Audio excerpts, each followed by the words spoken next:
Steve Tower. I'm the health coordinator for Mass General Hospital, Charlestown branch. My role here is to help the pediatricians, help the mental health directors, be an asset to them and be just a tool for them to get kids active and get kids healthy using sports as a hook. I look at it as kind of a triangle piece. There's 3 parts of it. One of the parts is to help bring all the sports organizations together and be a feeder system to those sports organizations. For a lot of the families here, especially some of the families who are very poor, they don't have enough money to get into this program or any of the programs, or they just aren't aware of how to get their kids involved in this in the first place. So my role here at the health center is to be a point person in this community so that every parent knows, I'll just call Steve. I'll call Steve, he'll tell me who to go see, he'll tell me when the sign-ups are, and my kid will be able to play sports. By working with all these organizations and volunteering my time to help them, they in turn let me have scholarships for these kids who have nothing. So at that point in the triangle, that's one of the roles, is to make sure that kids get into these organizations that are already existing. The other part of it is the referral basis. The pediatricians, the mental health professionals, the outreach workers here at the health center, I'm a referral tool for them to use. They have a kid, they like to get them active, they have a kid that needs to learn about nutrition, they have a kid that's not doing anything. They send me a message, I send them a letter, I meet with their parents, and I talk to them about how to get them active, how to get them healthier. We're gonna select 20 kids.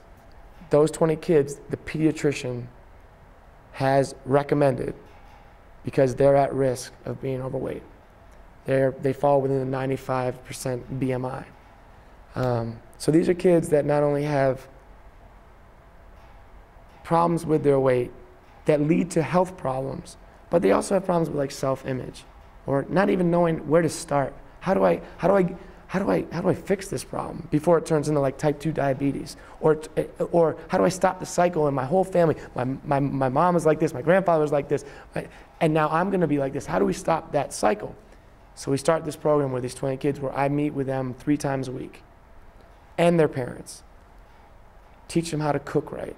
Teach them what is right as far as food, how much to eat, what not to eat, how easy it is to substitute good things for bad things. So there's a cooking class, there's a nutritional curriculum, and then the other 2 times we actually go to a gym and be active. And we do it in an environment where they like it. So, because for a lot of kids who are at risk at that time, they don't want to play because maybe they've been picked last all the time. Maybe it's never fun. Kids can be cruel. Kids can make kids feel like they're not wanted at all. And in this regard, that needs to change, and that's where my role is. The bottom part of the triangle is starting my own programs here. We've started a number of programs here. We did the Summer Sports Challenge, which had kids doing all types of sports, introducing them to new sports.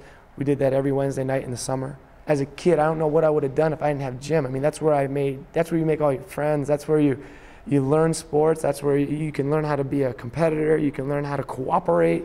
I mean, but they don't have gym. So I'll bring gym to them. It was really shocking that there's a heroin problem in Charlestown. It's a really scary drug. They wanted the point person to be in charge of all the different sports because they thought kids were missing out. And if kids are missing out, then it's going to be the kids that end up doing heroin.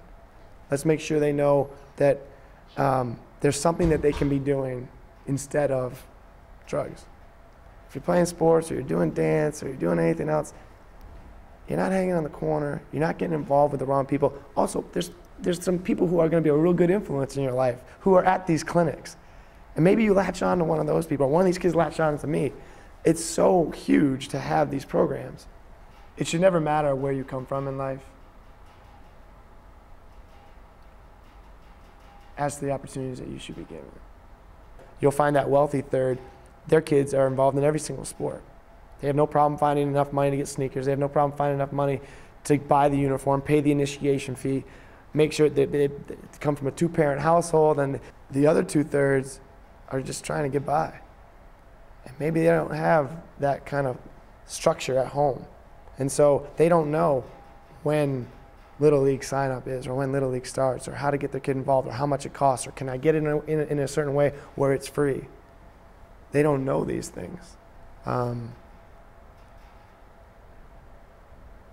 So it's my job to make sure everyone knows about these things. I can still remember Pete Rainford to this day. And he was my best friend. We turned the first double play in Little League history in Amherst, Massachusetts. And I'm 39 years old.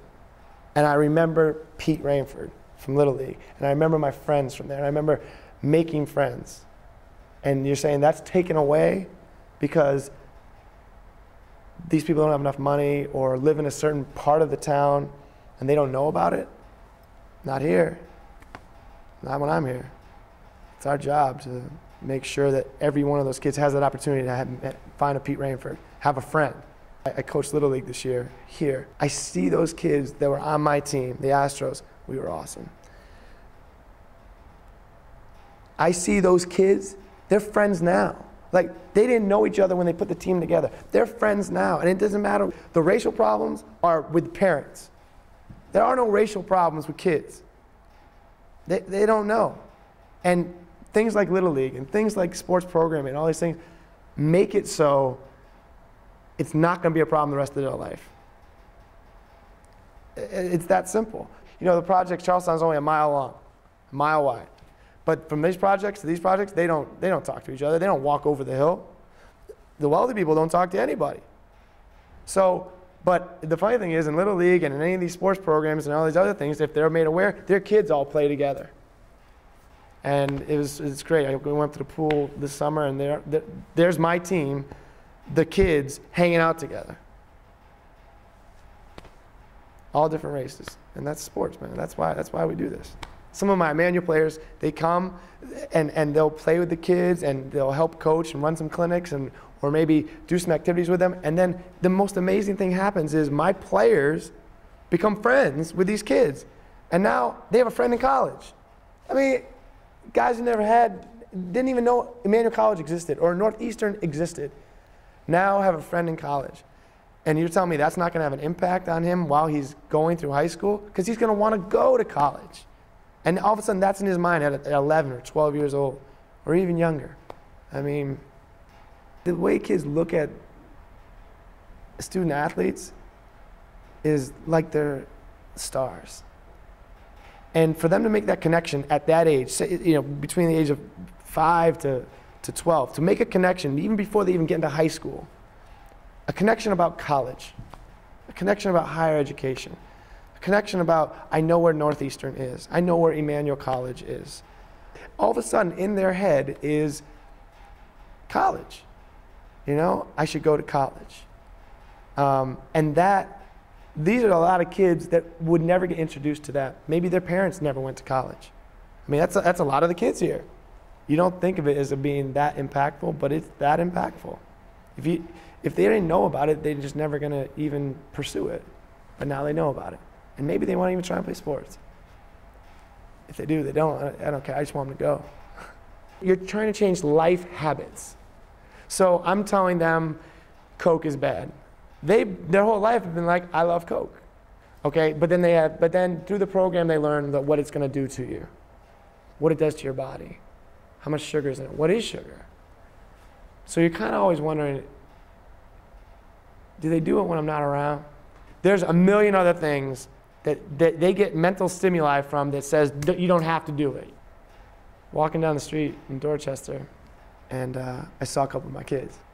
They come out, they have pretzels and Propel. And I'm like, it just, kind of makes it all worth it. Just the fact that, they're trying. I mean, pretzels and Propel aren't that tasty, but better than Doritos. Right now, obesity is an epidemic, so and it's not just here. So a health coordinator should be in every single community. There's a need to give kids an opportunity to play in a safe environment, to give kids education. I mean, it's a hard job being a parent. What parent wouldn't want help? So why not have a health coordinator help you out?